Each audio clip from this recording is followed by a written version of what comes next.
دووبارە سلااوان لێبێ و فەرم بەرداوامی لەگەڵتان فەرم و کاتەکەی جەنابتان بوو سەرنجەکانتان. بله اکشون درباره سفاندنا الفوبیا ترکی لاتینی سر کردا پراستی ام وسط تماشناکین الفوبیا لاتینی ام خود زانین عمری و دور بر 2000 ساله الفوبیا که ملت رومان چکریه پشتی شهرستانیا رومانی نقل بوده یا یونانی نقل بوده بو رومان الملت لاتین الرومان یا ایتالیا الفوبیا دانا و چند صد سال اروپا و امریکا الفوبیا که جهانی همون ملت جهان الفوبیا لاتینی الگوری کراسه خو بخوای کرده چم الفوبیا عربی سوریه ترکیه عراق ایران هرک الگوری فونتیک خواب کاردینیت اوا دیار ده که گلک اوت و هر وصا بری دولت ترکیه یا تازه سال 23 درز بیتن سال 5 سال بری هنگ ملت کرد الباکور کردستان ملای ویژم ملا محمود بایزیدی و خلک کدیو نویسینا و مستشرق و روشالات ناسال ویره الفوبیا لاتینی و گیبو گلک نویسینت کردی بکار اینا اجبر هندجی الفوبیا کردی الفوبیا کردانه فوتوکوپیا ترکانینه و مالا بدر خانیاجی تشته که گلک باشکر پشتی جمهوریت ترکیه درست بوی سال 23 الفوبیا لاتینی بکار اینا با اوان عقله که گلک دجوار صرف کش برچه چونکه اگر وان الفوبیا کردی لاتینی ترکیه بکار نه اینا با سوریه بکار نه اینا با اروپا بکار نه اینا با و زمان کردی همو تشتکی و قدغه زمان و چاند و هنر و کلتور و هر تشتک اخفنا کردی قدغه پیوز بو کرد لویر ملت که امین خوندوار مابان چونکه اف حرف نکم ویر بکارت اینین قدغه بون تجبرند جوان ملت کردش فوتانه وش نمانه وش نخوندواری رزگار کرد اوجی سرکتنکا گلک مازنه بو کرده یاد و کنکه که آیا شرعیت زمان ویدی هی آنه اگر تو شرعیت بچی او شرعیت دجمنا دایمه چه کرده شرعیت نینه چه کرد شرعیت نین الدنیای هر سه پارچه دید کردستانه چونکو دجمنت ما و شرعیت نادانه ما او کنکه ماسترین دزگاه کردستانیه ما ویت نوی دزگاه که شرعیه پتر 650 سازی و مؤسسات کردی تدانه روی زمان و شرعی نه لای زمانی جی باشترین شرعیت های چونکو کمیتا زمان و پرورده هیا و شورا زمان کردی تابعی کنکه زوربی اکادمیت بجم دام و دزگهت نویسینیت کردی و انستیتوت کردی و سازیت کردی و شخصیت کردی کنکه ود گریداینه پێدوانیە لەما دروست هەردووکتان لە یەک کەچن بەڕستان لەبەرەوەی کە ڕێکارەکانی کارکردنی ئەکادیمیاتان بەدڵ نییە ئەڵەن شەرعی نییە وایە کۆمەڵە بەهانەی بۆ هێننەوە بەڕێزیشان لەبەرەوەی کە لەگەڵ بۆ چوونە زمانەوانیەکانی ئەمان نایەتەوە بۆ چوونەکانی کەنەکە ئیتر ئەمیژەڵە لەلایەنی زمانەوە شەرعەتی نییە نه کنکه وەکو چاوە منوکە گوت وەزارەتە ڕەوشنبیریە کوردی ئەم کارەوێ کارێکی پیرۆز زانین خۆ دکتۆر کاوە ناهێتن وەکو زمان زانێک تەدەخڵاخوا زمانیدا و نەکردیەژی نەگوتی ئە زمان زانم و هۆ بکەنە هۆ نەکرد وی زمینەیە خۆشکری بۆ هەندە ئینسانێت ئەکادمی بهێن خزمەتە زمان کوردی بکەن کەنەکەژی زمینە خۆش دکات ji بۆ کوردا کنفرانس نەتەوەی کنگرێت نەتەوەی ئەکادمیەکە کوردیا مازن ئەم دروستکە ئەس بمە سەرێ ئەکادمیە ئایا ئەس پرسیار بکەم هەوە ئیمان سیاری ئێمە زمانە لە ڕووی ئەخلاقی پرسیارم لەبەرەوەی ئەکادیمیا لەسەر مێزی بەرنامەکەم نییە ڕێگە نادەم دوا بەدوای ئەمە مناقەشەی جانبی لێ بکەوێتەوە لەبەرەوەی حتا لەسەر زمانیش حەزەکەم بۆ چوونەکانتان بەڕوونی دەرفەتان هێم ناچاری شەبم بەرنامەکەتان بۆ درێژ بکەمەوە حەز ناکەم لەسەر ئەکادیمیا قسە لەسەر زمان بەێ ئەز سەر زمانە چونکو گوتی ئەکادیمیا کوردی قانون هاتیە درستکردنێ درست ئەکادیمیا ئەگەر قانون هاتە درستکردنێ بەس سیاسی وێ ئەندامێت ئەکادیمیە چوالاتە فارس ناکن اولویری مفروضات وزانی تبخو گفت اکادمیا سیاسی یا اکادمیا کردی اکادمیا کا سیاسیه تمثیل حزبات کرد مادام مصایا معنای شرعیت خویا زمان یا پروردگی ام بجین درست قانون کا حکمت کردستان اکادمیا کا کردی درست کرد بس پرسیار اوا آیا اف اکادمیا بو کردستان عراقی آن بو کردستان مازن اگر بو کردستان مازن حق کرد دیجی هیئت و اکادمیه دا پشتدار کن چونکو کردستان باشور مال همی کردانه اگر بو کردستان عراقی جهیا کردستان عراقی نسلمانیه ندهو که نهولیره کردستان عراقی 4 دیالکت سرکی تیده هنه کرمانجن نوراستن لورن هورامینه اری اس بسیارش بکم چه حق لور لورستان 8 میلیون 10 میلیون انسان تحقق هندي ندي بخراجك تلفزيونك بكن تحقق هندي ندي بزمان خو بخونين بمسن تحقق هندي ندي دني نريتوان چارني نريتوان اكاديمي هم برسياراكي استبينراني برز اكاديمي ما حزكم لا وكو اكاديميانا بلا نه ئەس دەتمام بەڵام لەسەر بۆ چوونەکانی ئەوەی کە پەیوەستە بە زمانەوە ئەو کۆمەڵێک بەهانەیە زۆر باشە من وەڵامی پرسیارەکانت باتەوە خۆتی بینیا خۆ بمێسی دوایکی من خۆتی بینیا بمێسە پاشی جابدا هەوە نەهێلا ئەس جاب ئەس دنوکە جابدا ئەس دیالێکتێکا وەکی لۆری هزار و تشتێک ساڵە ئەف زمان و پەروەردە و ئەدەب لەهجە لۆری هەی تو بۆی بکوژی تو بۆش نابەبەی کیف مستەفیدە دیالێکتا گۆران هزار ساڵە زمان و ئەدەب و ماسترین شاعرێت کورد پێ هاتن نوێسینێ دیانەتێک هەیە یا یارسانی ئەهلی حەق تو بۆ چوێت دیانە توێ سەرێ ڕاکەی ئەم دەبێژین مادەم ئەکادیمیا کوردی بۆ کوردانە بۆ زمانی کوردیە بۆ پەروەردە کوردیە پێدیە هیچ نەبیت ئینسافێک تێدا هەبیت 16 کەسن 4 سۆران 4 بەهدینان 4 لۆر 4 هاوڕامی دا تەمسیلە کوردار بکە دا تەمسیلە ئەگەر تە هەمی خەلکی وەڵامی پرسیارەکەی پێشوش منەیەوە تەمسیلی کوردان ئەوەیە زمانی کوردی لەت بکەین مەسەلەن زمینە خۆش بکەین بۆی وەکو نمونونەکەی دەرچوونی وڵاتانی ببوورە چەند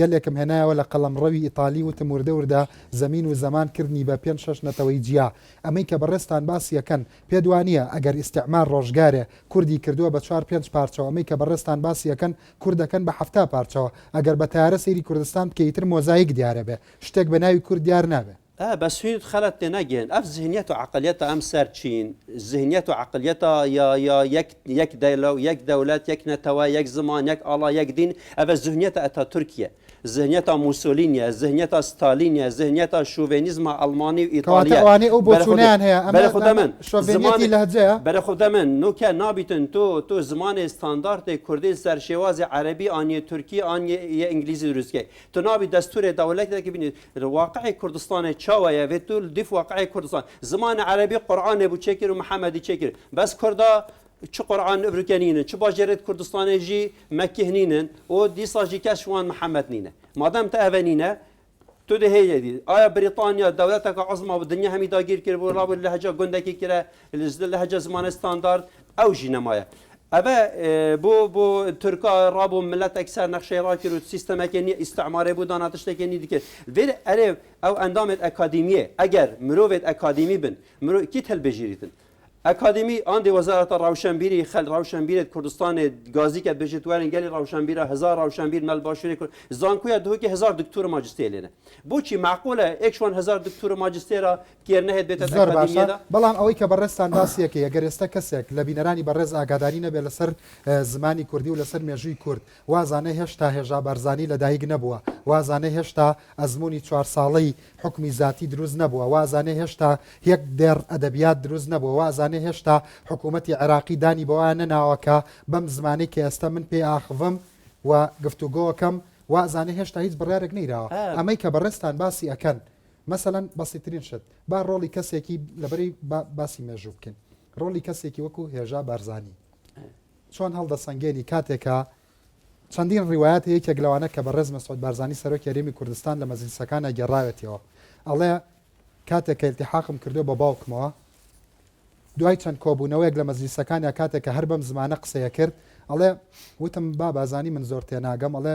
ڕۆڵ ئەمە زمانی ئێمە و ئەبێت تۆ خۆت فێر بکەی ئەمە لەلایەک لەلایەکی تر کاتێک کە لە تەلەڤیزۆنی ئەڵمانی مقابلە کرا بەم شێوەزارە قسەیە کرد کاتێک کە ئێزگەی ڕادیۆی دەنگی گەلی کوردستان دامەزرا لی ئەپرسن ئەمە شاید حاڵەکان ماوە لە کوردستانی نوێدا من هیچ شتێک دروست ناکەم و لایەنگریش نیم بۆ هیچ کامیان لەسەر ئەم مێزە لە دیالێکت و لهجەکان بەڵکو ئیداری گفتوگۆکە ئەکەم ئەڵێن بەڕێز بارزانی بە چ زمانێک پەخش بکەین ئەڵێ سۆرانی ئەمە پریستیجی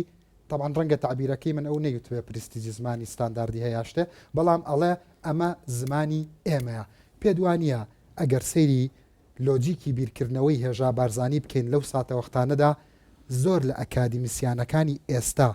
دووربینتر بووە خەونی یەکڕیزی کوردی زیاتر لە بۆچوونەکانیان بەرجەستە کردووە ئەگەر دێ زمانی کەنەت ناف سیاسەتدا ئەتشێن بەرسەوەی بدەم و گەلێک باشی پێویستە سەر هەندێک بەنامێت ئەو خۆ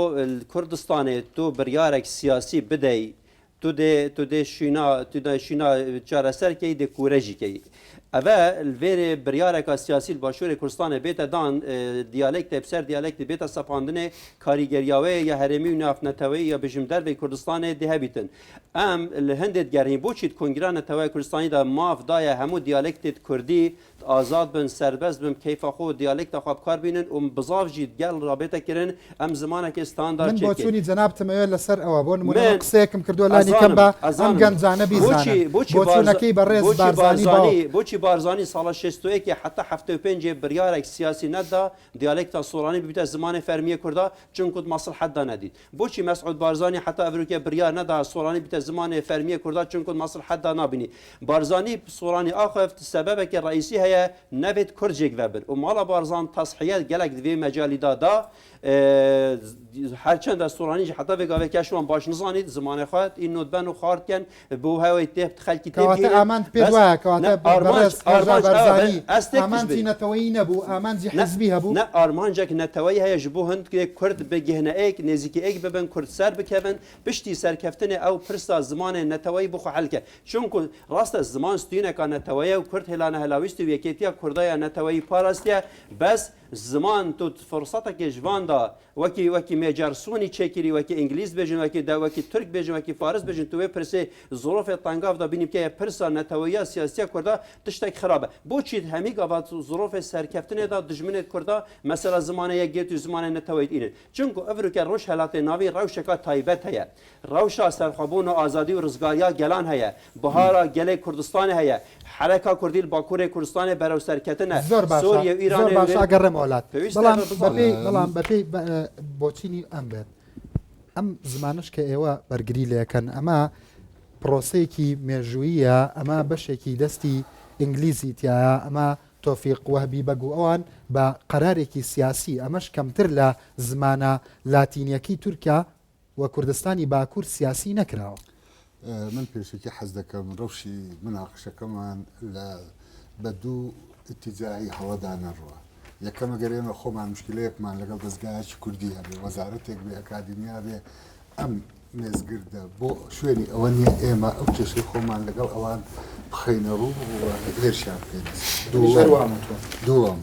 بە هیچ شێوەیە قسە و ڕەوتی مناقشەی ئێمە ئەوە نییە کە ئێمە دانیشتوین لێرە زمانێک بەسەر هەموو کووردا پسەپێنی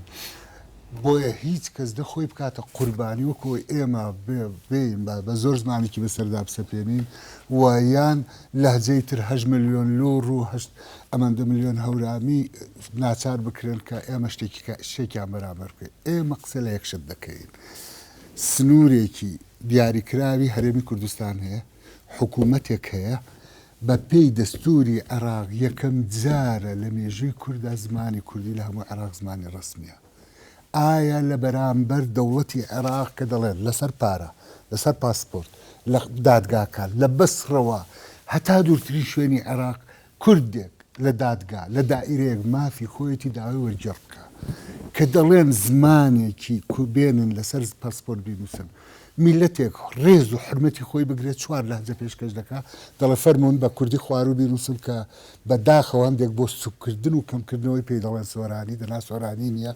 ئەمجار بێن بە کرمانجی سەر و بینووسن کە لە بادینان پێڕەو دەکرێت بێ وەرە بە هەورامیش بینوسەوەرە بە لۆڕژ بینووسە میلەتێکی ئەوەندە خۆی سوکە لە بەردەمدا دوژمندا دوژمن پێت دەڵێ ئەمە زمانی کوردیەتەوە بۆ خۆت کورد دەڵێ دەخێرەوە سۆرانیە سۆران ناوچەیەکی بچووکی کوردستانە سەر سنووری بادینانە خەڵکی بادینان کە کەس یەکەم کەس کە بینیویانە شێوەزاریان لە شێوەزاریوان ناچێت خەڵکی مەنتقەی سۆران بوون ڕەنگە بە لەهجەکەیان گوت بێ سۆران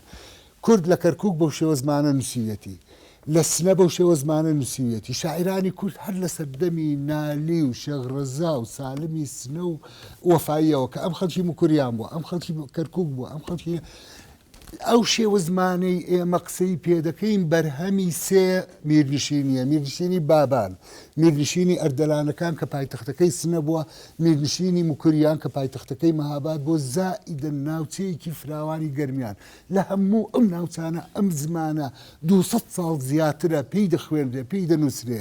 دەوڵەتی عێراق کە دامەزراوە لە کۆتایی بیستەکان و سەرەتای سیەکانەوە بڕیار دەرچووە کوردی زمانی کوردی تاپۆلی 6 بە کوردی بخوێنێ خوێندن تا پۆلیشش بە کوردی ئێستاش هەروانە؟ من لە قەڵازێ ئێستا زۆرترە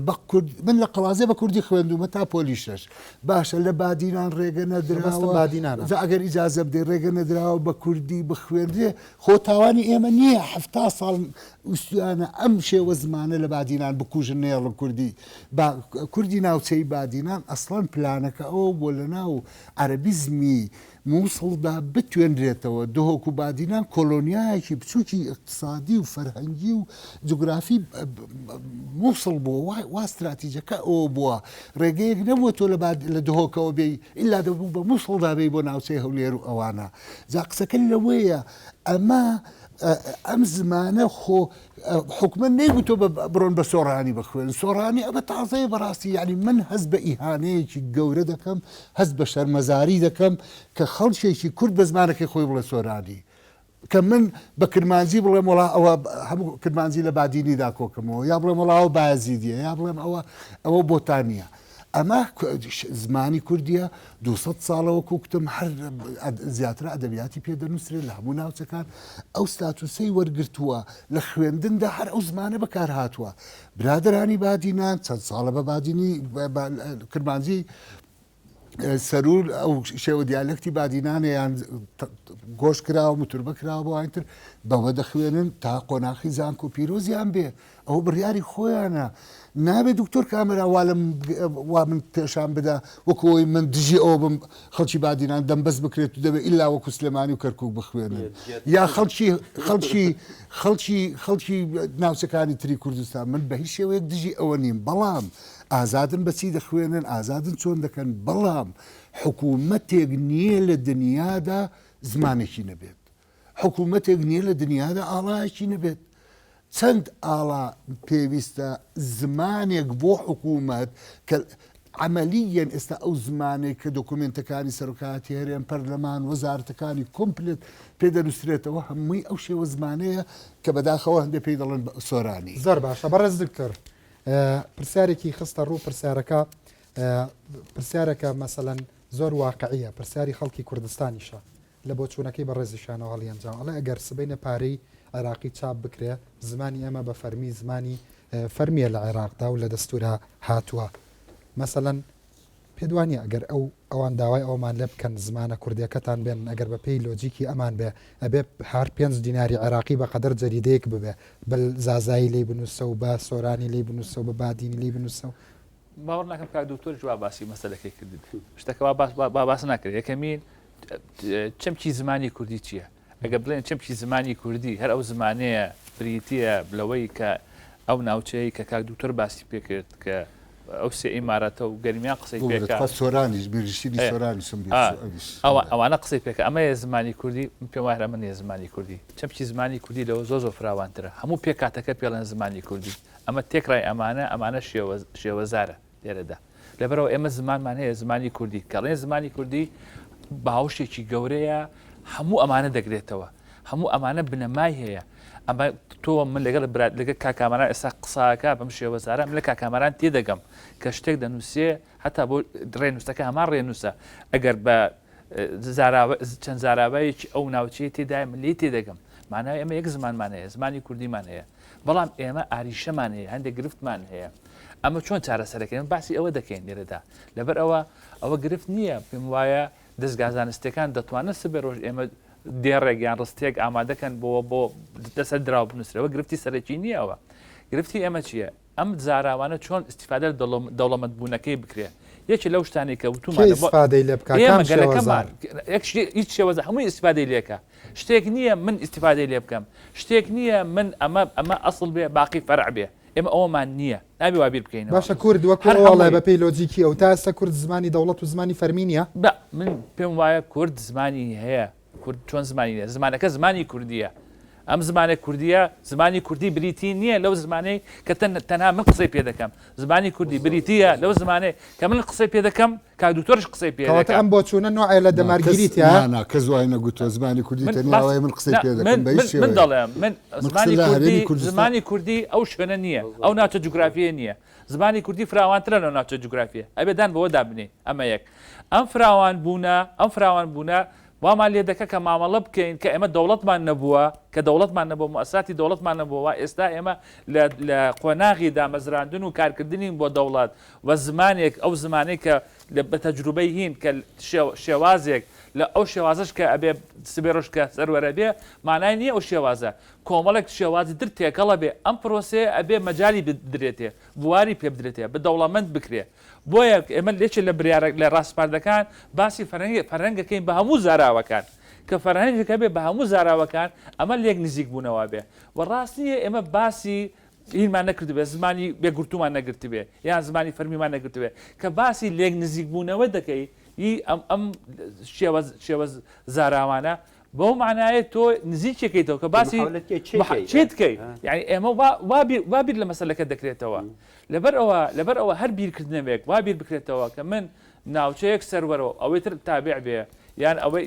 زاراوەیەک ئەساس و باقیتر بێ من پێم وایە ئێمە زۆزە زەرری لێکەین و بە پێچەوانی ئاسایشی نەتەوەییمانە و کاتێکیش جەنابی بەرزانی نەمر کە باسی ئەوەی کوردەکە ئەمە زمانی نەتەوەییمانە بۆی بڵێ ئەم شێوازش هەر زمانی نەتەوەییمانە ئەو شێوازەی تۆش لە دایکشەوە فێرەبی هەر زمانی نەتەوەی هەمووی زمانی نەتەوەی هەمووی هەر کوردیە زۆر باشە بۆی ناوی نەنێ ئەمە سۆرانی و ئەمە بادی نییە پێڵێ ئەمە زمانی نەتەوەییمانە زۆر باشە بینەرانی بەڕێز و خۆشەویست بەڵام لە بۆچوونەکەی جەنابی وەزیردا تا ڕادەیەک خۆونکردن نییە لە نێوان کۆمەڵە دەستەواژەوی بریقەدارە کە هەتاوەکو ئێستا وەکو حکوومەتی کوردستان هێشتا لەسەر مێزی بەرنمەیەکیش جورئەتی دەربڕینی بیرروڕایەکی فەرمی حکومی نییە بۆ بەلا ڕێدابردنی زمان لە حەڵقەی دووەمدا چاوەڕوانی وەڵامی بەڕێز وەزیر دەبێت.